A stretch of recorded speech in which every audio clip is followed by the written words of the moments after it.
안녕하세요. 주정뱅이의 불법 계엄을 일차내란 한덕수와 최상목의 국회목 헌법재판관 임명 가로막기, 그리고 기습적인 헌법재판관 지명 파문, 그리고 지기현과 심우정 합작의 주정뱅이 구속 취소 및 석방 사태를 2차 내란, 대법원장 조이대 1당의 이재명, 유죄 취지 파기환송 파문을 3차 내란이라고 표현할 수 있는데요. 3차 내란이 사실상 진압되고 있는 상황에서 이젠 국힘에서 경선을 거쳐 선출된 정식 후보인 김문수를 강제로 끌어내리고 당에 10원 한 푼 낸 적 없던 한덕수를 옹립하려는 4차 내란을 일으켰습니다. 국힘은 10일 새벽 비상대책위원회와 선거관리위원회를 동시에 여러 기존 대선 후보로 확정됐던 김문수의 선출을 취소하고 곧바로 한덕수의 입당 및 후보 등록 등 안건을 의결했습니다. 김문수는 지난 3일 국힘 전당대회에서 최종 후보로 확정됐는데 불과 일주일 만에 강제 교체된 셈입니다. 국힘 지도부는 중앙선관위 후보 등록 마감일인 11일 이전에 단일화를 압박했고 한덕수 역시 11일 이전 단일화가 되지 않으면 후보 등록을 하지 않겠다고 선언한 바 있었습니다. 이에 김문수는 국힘 후보 김문수와 무소속 후보 한덕수로 후보 등록을 마치고 선거운동을 한 뒤에 15일부터 16일 여론조사를 통해 단일화하자는 입장을 고수했습니다. 그러자 9일 자정까지 시한을 줬던 김문수와 한덕수 간 단일화 협상이 여론조사 방식 등의 차이를 보여 결국 결렬되자 안영세 권성동 상권을 주축으로 한 지도부는 후보 교체를 밀어붙였습니다. 당 사무총장이자 선관위원장인 이양수는 10일 새벽 1시경 김문수의 선출을 취소한다는 공지와 후보자 등록 신청을 공고했고 이어 이날 새벽 3시부터 4시까지 단 1시간 동안 후보 신청 등록을 오프라인으로만 받았는데요. 그러면서 무려 32종에 달하는 서류를 요구한 것입니다. 이런 많은 서류들을 어떻게 주말 새벽대 1시간 사이에 준비할 수가 있겠습니까? 그런데 한덕수는 이를 상권 측으로부터 사전에 통보받았는지 미리 준비해 제출한 것이었습니다. 이처럼 사전에 짜고 친 것을 증명이라도 한 후에 한덕수가 국힘에 기부금 10,000원을 내고 입당했습니다. 국힘은 오전 4시 40분쯤 비대위 회의를 마치고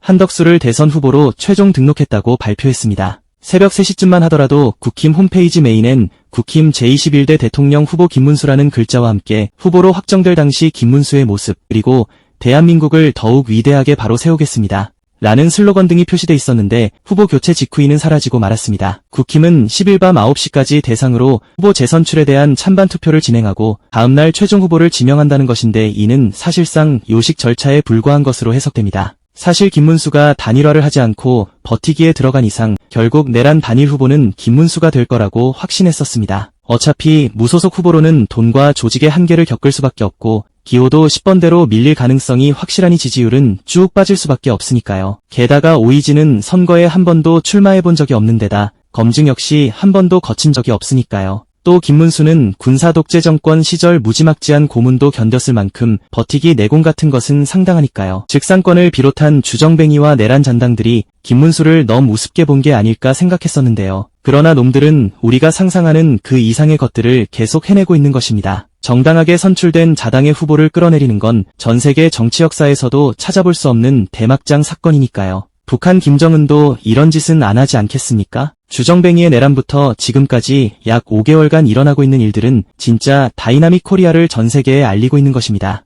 이렇게 졸지에 대선 후보 자리를 강탈당할 상황에 놓인 김문수는 10일 오전 기자회견을 열고 야밤에 정치 쿠데타가 벌어졌다. 대한민국 헌정사는 물론이고 전 세계 역사에도 없는 반민주적 일이 벌어졌다라며 어젯밤 우리 당의 민주주의는 죽었다라고 규탄했는데요. 김문수는 불법적이고 부당한 후보 교체에 대한 법적 정치적 조치에 즉시 착수하겠다라며 당일 서울남부지방법원에 국힘 후보 선출 취소에 맞서 취소 효력정지 가처분 신청으로 맞섰습니다. 김문수는 줄곧 주정뱅이의 내란에 동조하는 입장을 보여왔고 탄핵에도 반대한 것은 물론 주정뱅이의 출당에 대해서도 반대하는 입장을 보였는데요.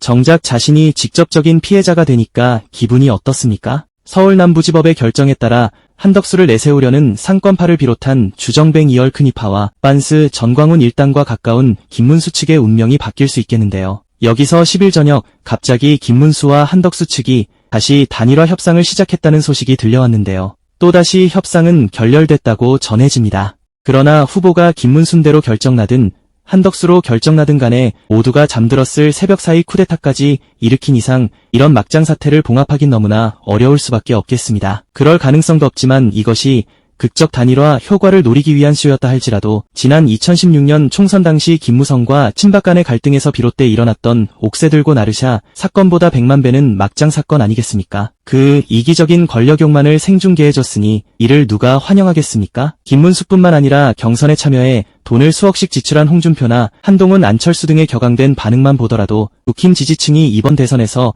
적잖게 이탈할 것은 분명해 보입니다. 앞서 국힘은 예비 후보자의 경선을 통과할 때마다 기탁금 1억 원을 내도록 했으며 두 번의 경선을 치르고 4강에 든 후보들은 최소 2억 원을 당해냈습니다. 결선까지 간 김문수와 한동훈은 3억 원씩을 냈죠. 게다가 예비후보 사무실도 계약했고 홍보물 제작 등 많은 비용을 지출할 수밖에 없었으니 기탁금보다 훨씬 많이 썼겠지요. 만약에 단일화가 정상적으로 됐다 할지라도 문순대가 후보가 됐든 오이지가 후보가 됐든 이재명 후보에게 절대 열세인 것은 불변입니다. 특히 이 꼴로 가면 차이가 더욱 크게 벌어진다는 것 역시 당연한 일일 텐데 어차피 대패할 것이 뻔한 대선에서 이렇게 새벽 쿠데타까지 감행한 이유가 무엇인가에 대해 궁금증을 자아내고 있는 것입니다. 우선적으론 차기 당권을 확보하기 위해 이런 막장 싸움을 벌이는 것이 아니냐는 시각이 있습니다. 현재 비대위 체제인 국힘은 대선 이후 전당대회를 치러서 새 당대표와 최고위원들을 선출해야 하는 상황인데 아무리 대선에서 완패하더라도 그 대선 후보 측이 차기 당권을 가져가는 데 있어선 유리한 고지를 선점할 수밖에 없는 것입니다. 대선 바로 1년 뒤엔 지방선거가 있습니다. 17개 광역단체 및 226개 기초단체 등 총 243개 자리의 공천권을 쥐게 되는 것인데요. 그중 핵심은 대구 경북 쪽 공천권 확보에 자기 측 사람을 최대한 꽂는 것입니다. 상권을 비롯한 주정뱅 2열 큰이파는 정치 초짜인 한덕수를 바지사장 격으로 내세운 다음 그 뒤에서 자신들의 이권을 확보하려는 속셈이란 거지요. 그러나 과연 차기 당권을 가지고 이런 막장 싸움을 벌이는 것이 맞을까라는 그런 물음이 현재 이어지고 있습니다. 즉 이번 4차 쿠데타 역시 주정뱅이파의 정권 연장 시도를 위한 또 다른 공작이 아니냐는 설입니다. 현재 절대적으로 우세한 상황에 있는 이재명 후보를 어떻게든 제거하려는 그런 시도를 또 할 수 있다는 것이죠. 지난해 초 흉악범에게 피습을 당해 목숨을 잃을 뻔한 그런 아찔한 상황까지 있었으니 더욱 그런 염려를 할 수밖에 없는 것입니다. 암살 시도 같은 것을 할 수 있으니 이재명의 안전을 절대적으로 지켜야 한다는 그런 목소리가 여기저기서 나오고 있습니다. 경찰은 한덕수가 대선 출마 선언을 하자 그의 집을 24시간 경비하는 등 철통 경호를 시작했습니다. 그러나 주요 정당 소속이 아닌 무소속의 경우엔 후보의 요청과 주변 상황을 고려해 정해지기에 그렇게까지 할 대상은 아님에도 말입니다. 반대로 후보로 확정된 김문수에 대해선 경호를 하지 않았습니다. 전우용 역사학자는 SNS 글에서 지기현과 심우정은 윤석열을 탈옥시켰다. 내란 관련 재판은 지기현이 전담하고 있다. 조희대와 대법관들은 이재명을 사법적으로 제거하고 국민의 선거권을 박탈하려 했다라며 박현수의 서울경찰청은 대통령 권한대행도 아니고 국민의힘 대선 후보도 아닌 자연인 한덕수를 철통경호하기 시작했다. 윤석열은 개를 끌고 산책하며 여유로움을 과시했다. 권영세와 권성동은 당내 쿠데타를 감행하여 한덕수를 국힘 대선 후보로 옹립하려 한다라고 짚었습니다. 그러면서 내란 범죄자들은 한덕수가 차기 대통령이 될 것이라는 믿음을 공유하고 있는 듯하다라며 지금 저 믿음을 실현할 방법은 한 가지밖에 안 남았다. 이재명을 제거하고 국민 주권을 찬탈하여 독재 체제를 재구축하려 한 윤석열 일당의 내란은 아직 진행 중이라고 직격했습니다. 그는 내란 범죄자들도 끝날 때까지 끝난 게 아니다. 라는 주문을 간절히 외우고 있을 것이라며 시민들에게 보다 간절해질 것을 호소했습니다. 촛불행동의 김민웅 상임대표 역시 SNS 글에서 아직 마지막 쿠데타가 남았다라고 경고했습니다. 그는 이번 한덕수 옹립 쿠데타에 대해 이들은 어떤 악랄한 짓도 노골적으로 너끈히 해낼 수 있다는 뜻이라며 막바지 궁지에 몰려 최후의 발악으로 후보 교체가 아닌 후보 찬탈을 통해 한덕수를 등판시킨 것은 더 위험하고 분명한 목적을 이루기 위한 과정일 뿐이라고 진단했습니다. 그러면서 이걸 그저 당 내부 세력 다툼의 차원에 볼 일은 결코 아니다. 더 큰 맥락과 목표가 존재한다라고 강조했습니다. 김민웅 대표는 한덕수에 대해 꼭두각시로 표현하면서도 문제는 이 자를 미국이 직접 점지했고 한덕수를 둘러싸고 윤석열 일당의 내란 세력과 이 나라 특권 동맹 체제가 가동하는 일체의 시스템이 함께 거침없이 움직이고 있다는 점이라며 이들은 대권 찬탈을 겨냥해서 어떤 짓도 할 수 있음을 보여주었다. 이들을 비웃고 조롱하는 걸 넘어 바짝 경계해야 한다라고 했습니다. 그는 4가지 위험적인 가능성에 대해 진단했습니다. 우선 이재명 후보에 대한 암살 저격 가능성을 거론하며 유세 중지는 어렵지만 이제는 철저한 방탄 유세가 최고 우선순위라고 강조했습니다. 두 번째는 테러 폭탄 가능성을 거론하며 노상원의 주요 인사 살해 계획 속에 이미 있는 준비였다. 황당한 계획이 아니다라며 유세 현장은 대테러 경우에 준하는 방식으로 대처해야 한다고 주문했습니다. 세 번째론 선거 결과 조작 가능성을 거론하며 수개표, 디지털 합산 등을 포함한 모든 과정에 대한 전국민적 감시체제를 발동시켜야 한다라고 했습니다. 네 번째론 북에 대한 도발핵책을 거론하며 중전시 상태를 만들어내거나 극단적으로는 계엄에 준하는 방식으로 대선을 아예 없애버리든지 비상사태를 선포해버릴 수도 있다라며 이에 대한 경고를 통한 제압의 위력을 끊임없이 발동해야 한다라고 강조했습니다. 주정뱅이에 내라낸 외환 역시 포함돼 있었으니까요. 김민웅 대표는 마지막 쿠데타를 저지해야 한다. 조금도 틈을 주거나 긴장을 풀 수 없다. 사법내란이 끝이 아니다라며 내란 수괴는 멀쩡하게 돌아다니고 있고 내란범들은 밀실 재판으로 비호되고 있으며 이 나라 사법 시스템은 내란을 위해 작동 중이며 내란 세력들은 국힘당을 밀실로 삼아 밤을 새며 상상을 넘는 공작을 꾸민다. 라고 거듭 직결할 것을 강조했습니다.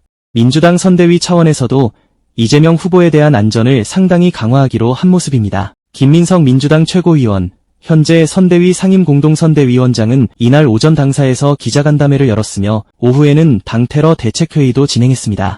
그는 간담회에서 마지막까지 어떤 기상천외한 부정을 음모할지 모르는 악마적 상대를 결코 경시하지 않고 경계심을 잃지 않겠다며 후보에 대한 암살 테러 등에 대해서도 절대 경계를 풀지 않겠다고 강조했습니다. 그러면서 선거 기간 중 악수와 포옹의 횟수가 줄어도 깊은 이해를 부탁드린다고 했는데요. 민주당은 공식 선거운동에 대비해 이재명에 대한 테러 대응 태스크포스를 꾸리겠다고도 했으며 이 원장을 김민석 상임 공동선대위원장이 맡기로 했습니다. 후보안전실장과 부실장에는 경찰 출신인 이모선 이상식 두 의원을 각각 임명했습니다. 이재명이 야외에서 연설을 할 시엔 그의 안전을 위해 지난해 미국 대선 때 트럼프가 방탄 유리막 안에서 유세를 했던 사례를 참고해야 한다는 목소리도 나오고 있습니다. 오늘 새벽에 일어난 막장 사태까진 미처 예상하지 못했는데 놈들은 진짜 무슨 일이든 저지르고도 남을 놈들이란 것입니다. 한순간도 방심을 놓을 수가 없겠습니다. 이재명이 대선에서 큰 차이로 당선돼 대통령으로 취임하더라도 그에 대한 경우는 더욱 철저해야 할 것이고 우리 역시 이를 함께 신경 써야겠습니다. 제대로 된 사회개혁을 하여 우리가 잘 살려면 말입니다. 오늘도 감사합니다. 늘 건강하십시오.